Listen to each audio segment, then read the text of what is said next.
Bismillahirrahmanirrahim. Assalamualaikum warahmatullahi wabarakatuh. Sebelum memulai ke presentasi, dipimpin terlebih dahulu membaca ayat suci Al-Quran yang akan dibacakan oleh Sipa. Kepada Sipa dipersilakan.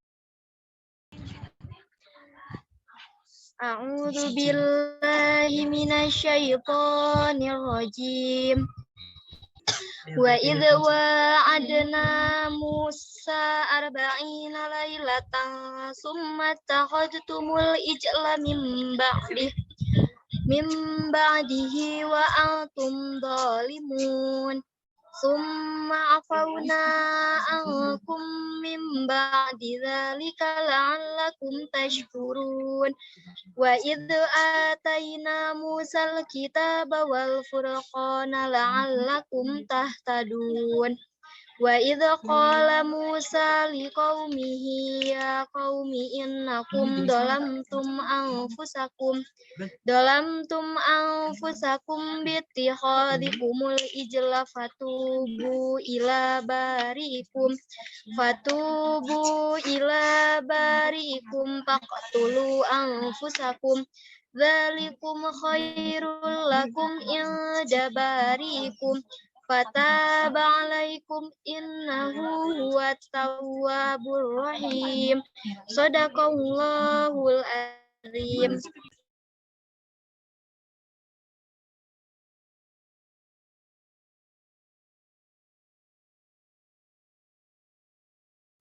Baik, terima kasih kepada Sipa yang telah membacakan ayat suci Al-Qur'annya.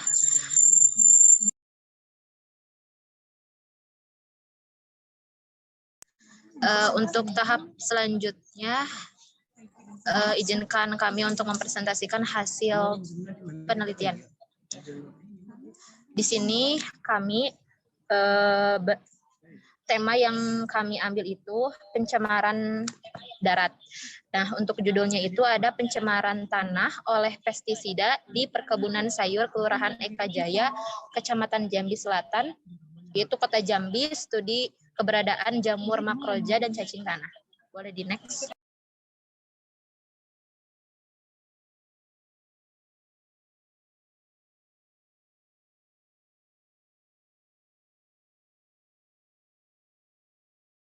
Nah, adapun anggota dari kelompok kami, yang pertama ada Ridwan, kemudian ada Yurid Fatia Albar, kemudian ada Siti Yulianti, dan saya sendiri Wina Mulyawati.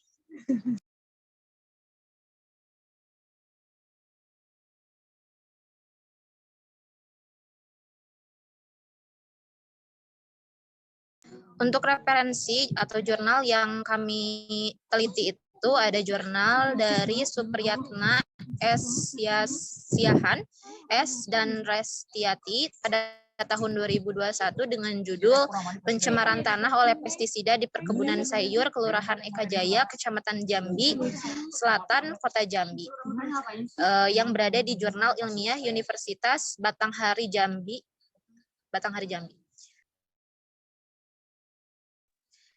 Nah, sebelum membahas studi kasus yang tadi ya, perlu kita mengetahui apa itu pencemaran tanah. Pencemaran tanah keadaan kimia buatan manusia itu masuk dan mengubah lingkungan tanah alami. Next.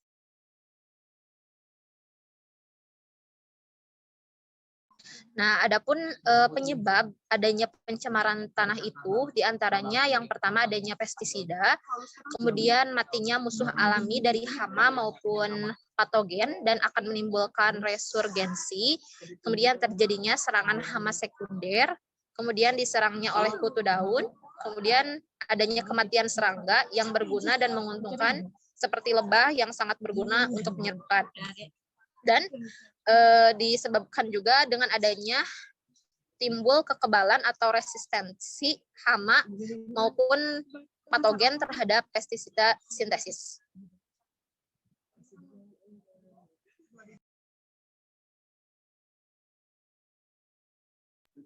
Untuk materi selanjutnya akan dijelaskan oleh rekan saya.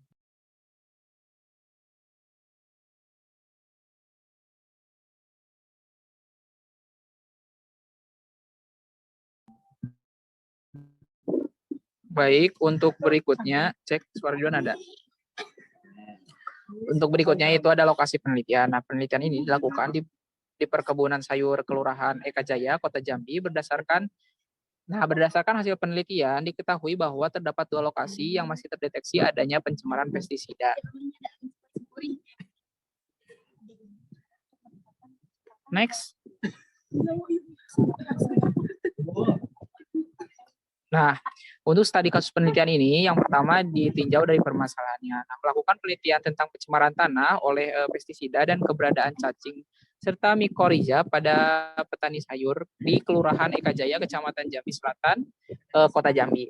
Nah, adapun tujuan dari studi kasus penelitian ini yang di mana untuk mengetahui gambaran pencemaran tanah oleh pestisida dan keberadaan cacing tanah serta jamur mikorrhiza dalam tanah. Dan adapun manfaatnya ialah dapat mengetahui kandungan pestisida, apakah pestisida yang digunakan telah mencemari tanah atau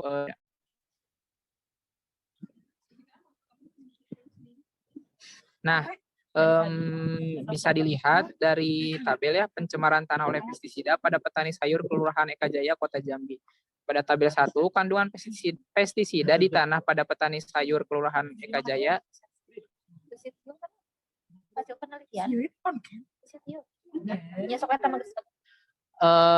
bisa dilihat ya lokasi sampel ada 6 sampel.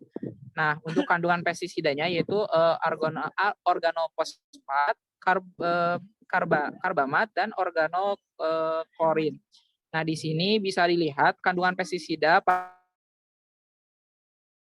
pada lokasi sampel organofosfat itu ternyata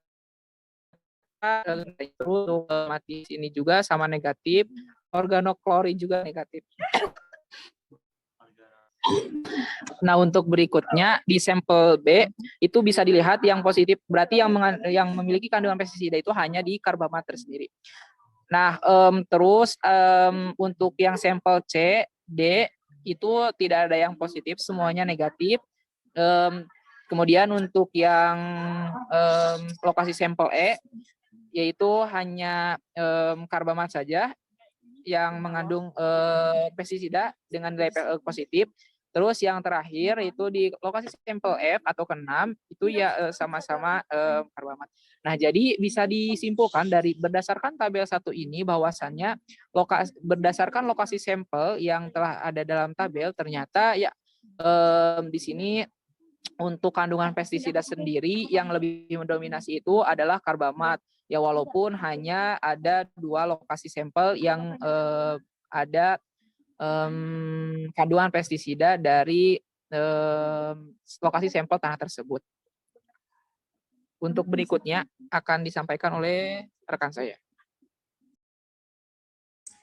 Baik, terima kasih atas kesempatannya. Selanjutnya ada hasil penelitian mengenai keberadaan jamur mikorrhiza sebagai indikator pencemaran oleh pestisida pada panen sayur Kelurahan Jaya, Kota Jambi. Nah, pada tabel 2 ini terdapat 6 sampel dari lokasi sampel dari A sampai F, kemudian dari keberadaan jamur pada sampel A ada keberadaan jamur ada, kemudian keterangannya spora. Yang kemudian yang kedua yang B itu keberadaan jamurnya itu tidak ada.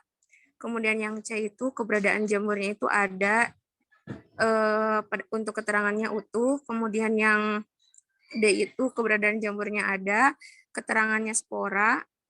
Untuk yang E itu keberadaan jamurnya ada, spora juga. Dan untuk yang F itu keberadaan jamurnya ada dan keterangannya utuh. Boleh next.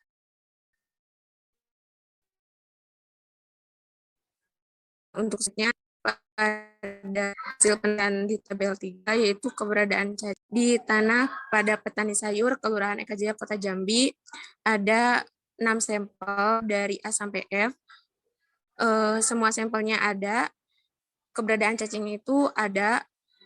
Untuk sampel lokasi sampel A kepadatan cacingnya 0,755, untuk lokasi sampel B 0,167, untuk lokasi sampel C 0,687, untuk yang D 0,771, untuk yang E 0,247, dan yang F 0,656. Next. Nah, untuk materi selanjutnya akan dipaparkan oleh rekan saya yang lain.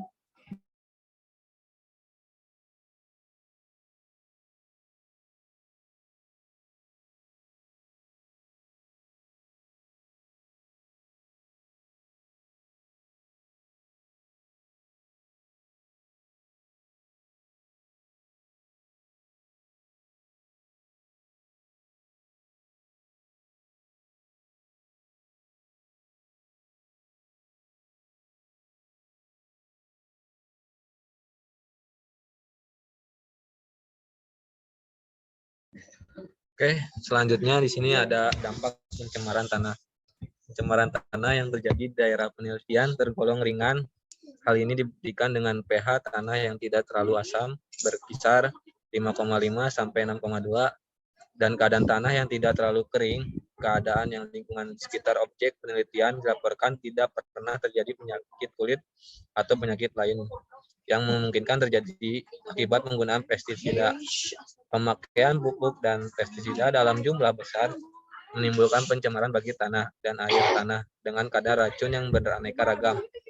Ada beberapa pengaruh negatif lainnya pemakaian pestisida sintesis secara tidak sesuai, yaitu yang pertama, di sini ada pencemaran air dan tanah, matinya musuh alami dari hama maupun patogen dan akan menimbulkan resistensi, juga memungkinkan terjadinya serangan hama sekunder, keempat, kematian serangga, kelima, timbulnya kekebalan atau resistensi hama maupun patogen terhadap pestisida sintesis, yang keenam yaitu kesuburan tanah di lahan-lahan yang menggunakan pestisida dari tahun ke tahun menurun.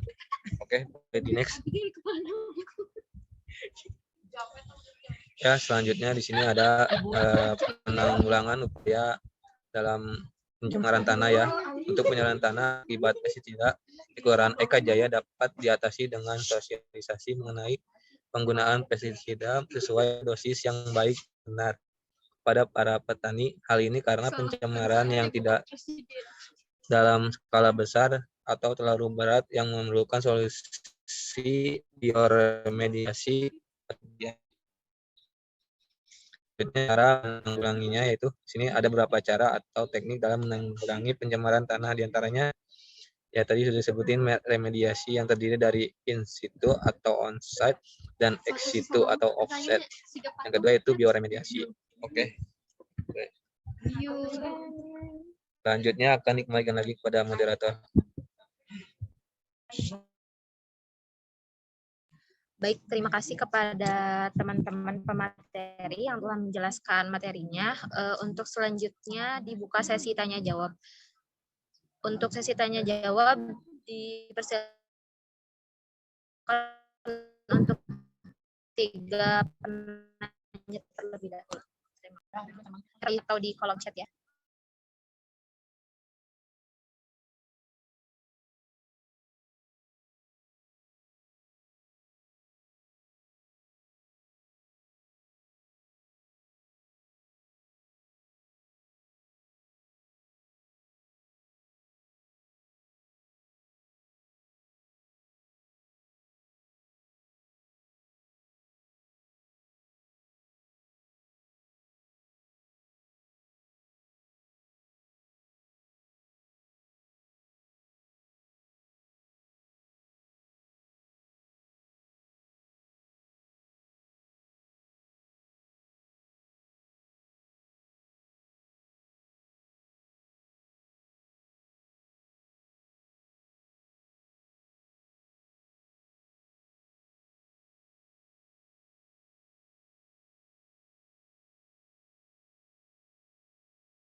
Baik, sudah ada pertanyaannya di kolom chat. Dipersilakan kepada para pemateri untuk menjawab pertanyaannya.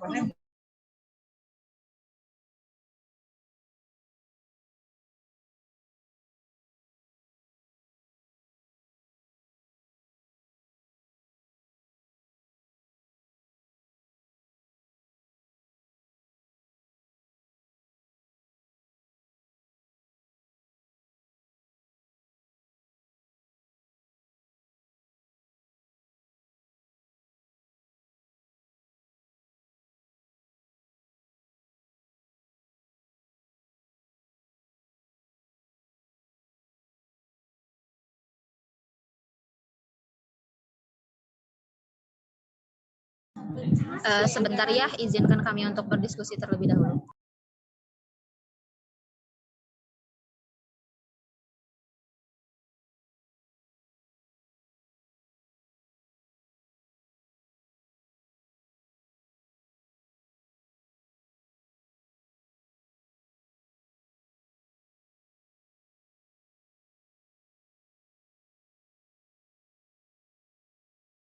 Baik, izin menjawab pertanyaan dari Sabrina, yaitu pada materi dijelaskan apabila tanah sudah terlanjur dicemari oleh pestisida, maka cara memperbaikinya itu dengan cara remediasi. Nah, bagaimana cara untuk meningkatkan kecepatan remediasi dan bagaimana dampak pencemaran tanah terhadap organisme tanah dan kesuburan tanah? Mohon maaf ya, kurang kondusif.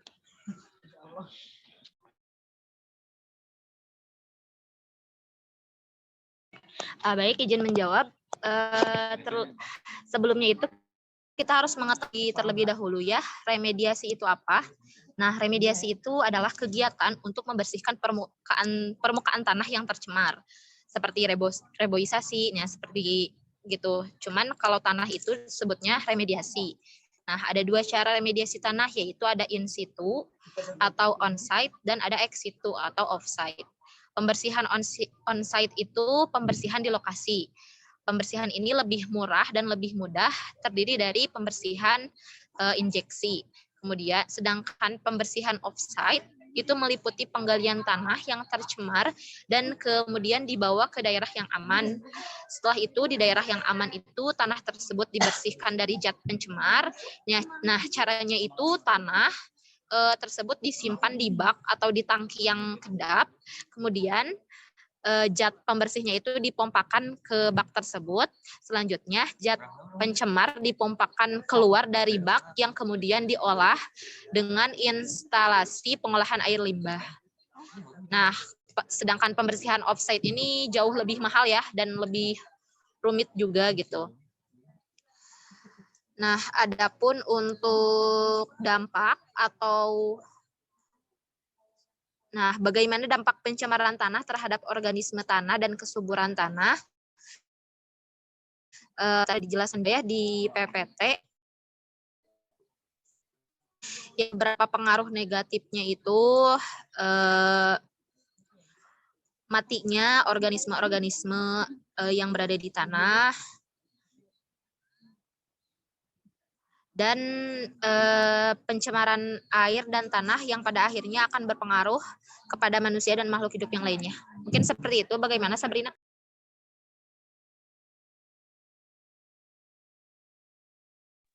Baik, terima kasih atas jawabannya, Winda.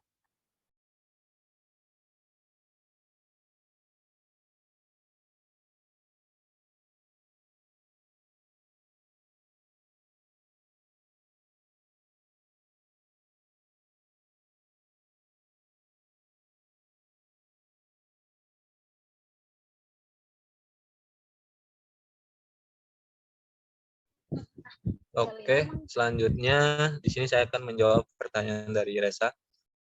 Pertanyaannya yaitu strategi penyuluhan tepat seperti apa yang bisa diterapkan meningkatkan prevensi petani dalam mengaplikasi pestisida sehingga tepat guna. Di sini ya, penyuluhan petani dalam melakukan pertanian harus kritis ya. Ini dimunculkan dalam bertindak dan bersikap untuk sebagai manusia, petani sebagai juru tani, dan petani sebagai pengelola. Dalam artian di sini ya, petani sebagai manusia, yaitu memandang petani dapat isi kehidupannya selaku pribadi, selaku anggota keluarga, dan selaku anggota masyarakat. Untuk selanjutnya, petani sebagai juru tani berperan mengatur, melaksanakan, mengawasi, dan memelihara tanaman, ternak, maupun ikan agar memberikan manfaat yang lebih tinggi bagi dirinya, sehingga keluarga dan masyarakat. Selanjutnya, petani selaku pengelola dalam usaha tani sangat memerlukan keterampilan dan kecerdasan otak untuk memilih berbagai alternatif pengambilan keputusan seperti menentukan jenis tanaman, ternak, atau usaha lainnya. Keterampilan petani sebagai pengelola mencakup kegiatan pikiran otak, kesediaan mengambil keputusan, dan bertanggung jawab atas keputusannya. Untuk menentukan strategi penyuluhannya yang tepat untuk memprevensi anggota kelompok tani terhadap penerapan, yaitu prinsip 6T ya, prinsip pestisida. Yang pertama di sini ada tepat sasaran, tepat mutu, tepat jenis pestisida, tepat waktu, tepat dosis atau konsentrasi. Yang terakhir yaitu tepat secara penggunaan dalam rangka. Oke, mungkin cukup segitu dari saya. Apakah sudah jelas, Resa? Terima kasih atas jawabannya. Oke.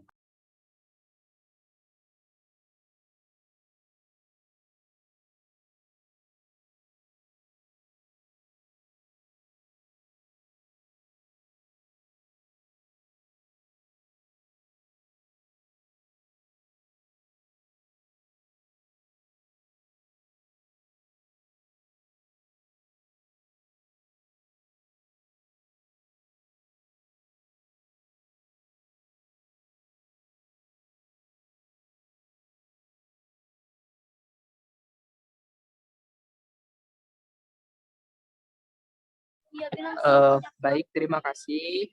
Sebelumnya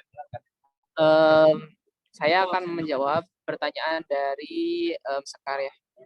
Nah, untuk keanekaragaman jenis cacing yang tinggi dipengaruhi oleh rona lingkungan. Selain itu juga dipengaruhi oleh air. Nah, selain rona lingkungan juga dipengaruhi oleh air lindi yang merupakan cairan hasil dari dekomposisi pupuk kandang yang banyak mengandung berbagai zat organik dan anorganik.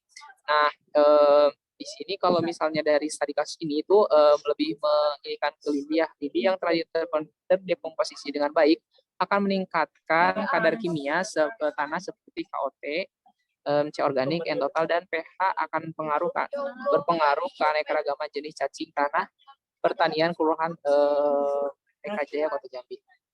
Kamu udah berapa kali sih? Paling kiraan absennya. Nah, kemerataan tertinggi terlihat. Nah, keanekaragaman jenis tersebut tuh bisa dilihat berada di lokasi D dibandingkan dengan lokasi lain disebabkan kondisi habitat yang beragam yang terdiri dari tanaman bayam, rumput, dan beberapa tumbuhan herba lainnya. Dilanjutkan ya. Nah, tadi untuk keanekaragaman jenis dan kepadatan lebih tinggi, nah itu bisa dilihat sesuai tabel itu di lokasi D. Dibandingkan dengan lokasi lain disebabkan kondisi habitat yang beragam yang terdiri dari tanaman bayam, rumput, dan beberapa tumbuhan herba lainnya. Menyatakan bahwa keanekaragaman jenis cenderung lebih tinggi pada daerah dengan kondisi habitat yang beragam.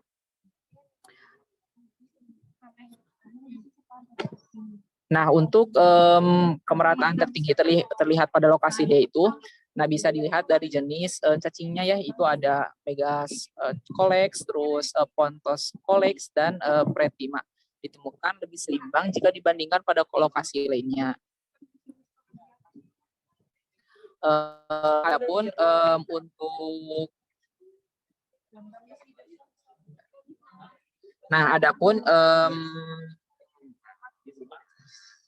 peran cacing tanah tersebut terhadap spesies tanah yaitu dapat memperbaiki aerasi dan drainase di dalam tanah, menguraikan bahan organik menjadi anorganik, membantu pengakutan sejumlah lapisan tanah dari bahan organik, dan dapat memperbaiki struktur tanah sehingga tanah menjadi subur. Nah, adapun kesuksesan pertanian dapat dilihat dari hasil panen yang dipengaruhi oleh berbagai faktor, antara lain jenis tanaman, pengelolaan tanah, fauna tanah yang mendukung lahan pertanian, kayak misalnya tadi cacing ya, karena di sini cacing. Nah, oleh karena itu perlu ada tindakan dalam konservasi dan pengelompokan cacingnya gitu. Nanti bisa disesuaikan lagi dengan jenis cacingnya gitu. Sebagaimana. Tapi kalau misalnya tadi ya itu yang lebih ini ya apa sih namanya ditemukan cacing tanah itu yang paling banyak itu tadi ya golongan endogaesis yang paling banyak dibandingkan dengan epigaesis. Nah, sedangkan pada kadar air yang paling tinggi yaitu pada area kacang-kacangan diikuti dengan area rumput dan jagung selanjutnya. Jagung. Nah, setelah itu juga, nanti juga bakalan mempengaruhi dari derajat keasaman pH-nya, itu pH tanahnya. Nah, akan berbeda-beda ya. Nah, tapi perbedaan yang colok itu kisaran antara 4 sampai 6 saja itu. Untuk si tanah yang bagus untuk nanti dijadikan tempat penanamannya. Mungkin cukup sekian. Terima kasih.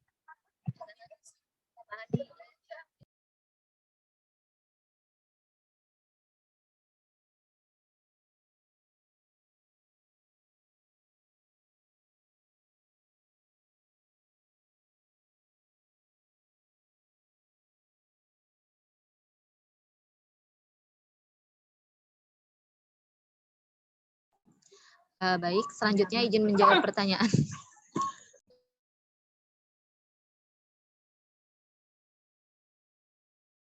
Mohon maaf ya, tidak kondusif. Sedang di luar soalnya. Pertanyaan selanjutnya yaitu Selinda. Pertanyaannya itu, selain pencemaran tanah, bagaimana saja dampak pada kesehatan jika sayur yang tercemar pestisida itu dikonsumsi oleh manusia? Lalu bisa dijelaskan bagaimana seharusnya pH dan keadaan tanah yang sehat dan subur. Nah,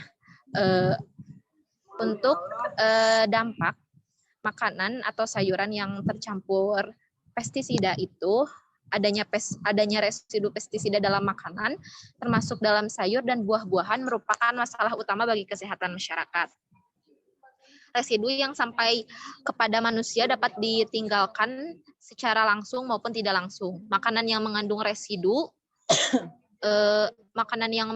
residu pestisida itu jika dikonsumsi dalam jangka panjang atau sering dikonsumsi ya oleh kita gitu, sayur-sayuran yang suka ada yang tercemar oleh residu pestisida itu dapat menimbulkan gangguan kesehatan. Nah, pada tingkat ekstrim residu pestisida itu dapat menyebabkan kematian. Jadi segala yang berlebihan itu berbahaya ya. Sedangkan pada kadar di bawahnya, residu pestisida ini menyebabkan sakit perut dan muntah. Kemudian gejala keracunan akut pada manusia akibat konsumsi residu pestisida juga diantaranya ada parestesia, kemudian tremor, sakit kepala, keletihan, perut mual, dan muntah-muntah. Nah, itu mungkin ya salah satu bahaya apabila kita mengkonsumsi sayuran atau buah-buahan yang terkena residu pestisida dalam jangka waktu yang panjang. Nah, adapun tanah yang baik atau pH tanah yang baik itu yaitu yang memiliki tingkat keasaman yang seimbang. Nah, untuk diketahui pH normal tanah itu berada di kisaran 6 sampai 8 atau kondisi terbaik pH tanah itu kondisi terbaiknya itu memiliki pH 6,5 sampai 7,5. Seperti itu. Bagaimana, Selinda? Baik, terima kasih, Winda. Baik, izin menjawab pertanyaan dari Silva, teman-teman. Di sini untuk soalnya itu, bukan soal pertanyaannya. Pada materi telah disampaikan mengenai manfaat dari adanya mikoriza. Nah, mengapa tanaman yang bermikoriza tumbuh lebih baik dari tanaman tanpa bermikoriza? Bagaimana pengaruhnya jika tanaman tidak diberi mikoriza? Nah, adapun jawabannya ya, tanaman yang bermikoriza tumbuh lebih baik dari tanaman tanpa bermikoriza. Penyebab utamanya ialah mikoriza secara efektif dapat meningkatkan penyerapan unsur hara, baik unsur hara makro maupun mikro. Nah, sebaliknya jika tumbuhan tidak bermikoriza akan tumbuh seperti tumbuhan biasanya Terus pertumbuhan dan hasilnya pun tidak lebih optimal dari yang bermikorrhiza. Mungkin kayak nilai lebihnya itu dari segi hasilnya juga akan lebih bagus gitu ya daripada yang tidak bermikorrhiza. Mungkin seperti itu, Silvania, gimana jawabannya? Siap, Ridwan. Oke, sama-sama Silvania.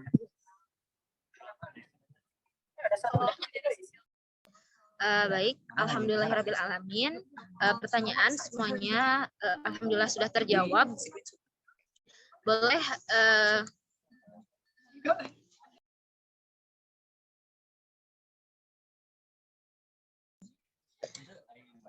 mungkin ditutup saja ya, karena waktu juga. Sekian presentasi dari kelompok kami. Mohon maaf bila ada kesalahan. Wabillahi taufiq wal hidayah. Wassalamualaikum warahmatullahi wabarakatuh. Waalaikumsalam warahmatullahi wabarakatuh. Boleh dilanjutkan ke dokumentasi.